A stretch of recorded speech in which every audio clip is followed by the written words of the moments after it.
She thought divorcing me would finally make her happy. 3 months later, she stood at my door crying, but the man she left behind was no longer waiting for her. I never imagined that the woman I had loved for 9 years would one day sit across from me and ask for a divorce. Her name was Emily. We had met when we were both 26. She was working at a small bookstore, and I was an assistant manager at a local hardware store. We weren't rich, glamorous, or particularly adventurous. But we were happy. At least, I thought we were. We built our life slowly. Our first apartment had a broken heater, a tiny kitchen, and windows that wouldn't close properly in winter. We didn't care. We ate cheap takeout on Friday nights and laughed until midnight. When Emily got sick, I stayed beside her. When I lost my job for 3 months, she told me, "We'll figure it out." And when her mother passed away, I held her for hours while she cried against my chest. I thought nothing could break us. Then, somehow, life became ordinary. And Emily started believing ordinary meant unhappy. She began comparing our marriage with other people's lives. Her friends traveled more. They bought expensive cars. Some posted pictures from luxury hotels. One of her closest friends, Rachel, had recently divorced her husband and seemed happier than ever. "Look at her," Emily said one evening while scrolling through her phone. "She looks free." I smiled sadly. Maybe freedom isn't always about leaving someone. Emily didn't answer. That silence stayed with me. A few weeks later, she finally said the words, "I think I want a divorce." My heart stopped. I stared at her, waiting for her to laugh. She didn't. "Why?" I whispered. She looked away. "I don't know if I love you the way I used to." That sentence hurt more than anything I had ever heard.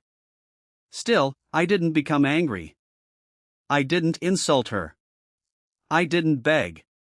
I simply asked, "Is there someone else?" "No." "Then can we try counseling?" "I've already made up my mind." I spent that night sitting alone in the kitchen. Our wedding photograph was hanging on the wall. I stared at it for hours. The next morning, I told Emily something she never expected. "If leaving me is what you truly want, I won't force you to stay." She looked surprised. "You aren't going to fight?" "I've been fighting for us for years," I said softly. "But I can't fight against your heart." The divorce process was painful. There were arguments over the house, furniture, savings, and everything else. But I tried to remain kind. Emily wanted the house. I agreed. She wanted most of the furniture. I let her take it. She even asked for the old car because she said she needed transportation. I handed her the keys. My lawyer looked at me afterward. "You gave up a lot." I didn't want to spend the rest of my life fighting with someone I once promised to protect. The divorce became official on a rainy Tuesday morning. Emily walked out of the courthouse holding the papers. She looked relieved. I looked broken. Before she left, she turned around. "I'm sorry." I nodded. "So am I." Then she walked away. For the first few weeks, I felt like half of me had disappeared. I slept badly. I barely cooked. The house felt enormous without her. But slowly, I started rebuilding myself. I joined a small community center where volunteers served meals to elderly people. I started exercising. I repaired things around the house. I reconnected with old friends. Most importantly, I stopped waiting for Emily to come back. 3 months passed. Then one Saturday evening, someone knocked on my door. I opened it. Emily was standing there. Her hair was wet from the rain. Her eyes were red. She looked exhausted. "Can I come in?" I stepped aside. She entered slowly. For a moment, neither of us spoke. Then she whispered, "I made a mistake." My heart tightened. "What do you mean?" I thought I was unhappy because of you. She began crying. But after the divorce, I realized something. I remained silent. You weren't the reason my life felt empty. She wiped her tears. I was. I didn't know what to say. She continued. I kept looking at everyone else's life.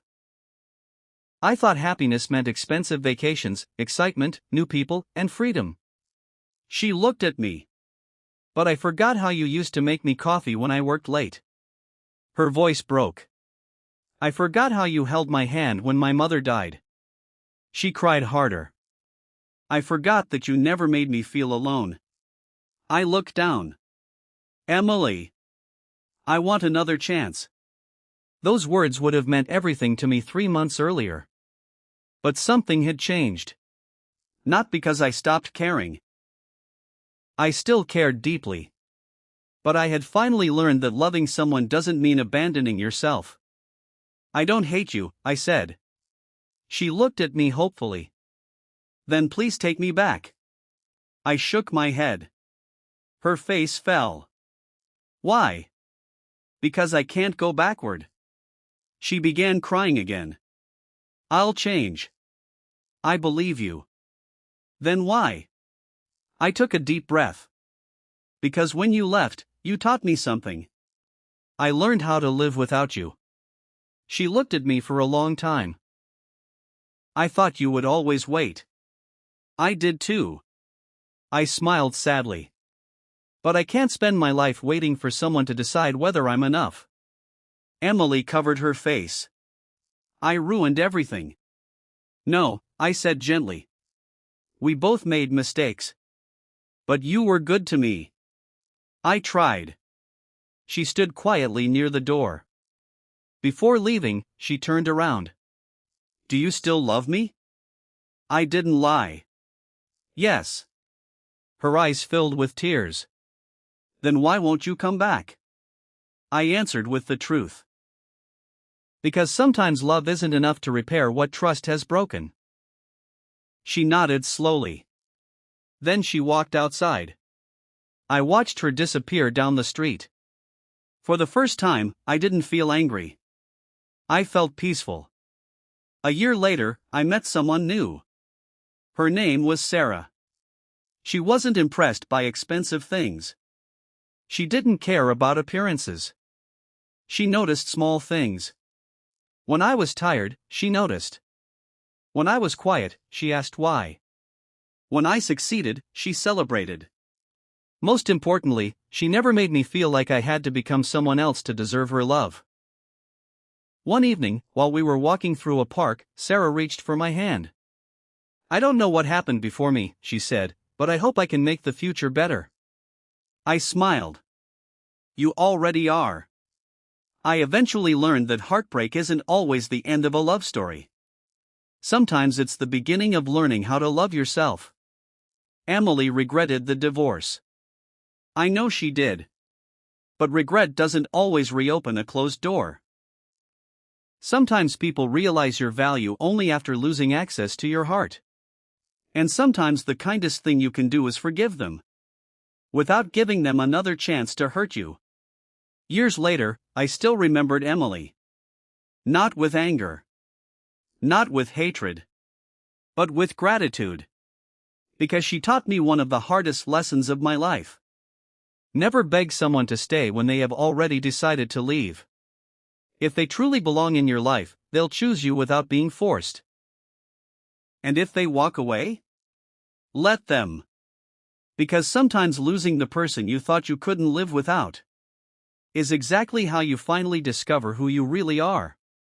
If this story touched your heart, please like the video, share it with someone who needs this message, and subscribe to the channel for more emotional real lifestyle love stories.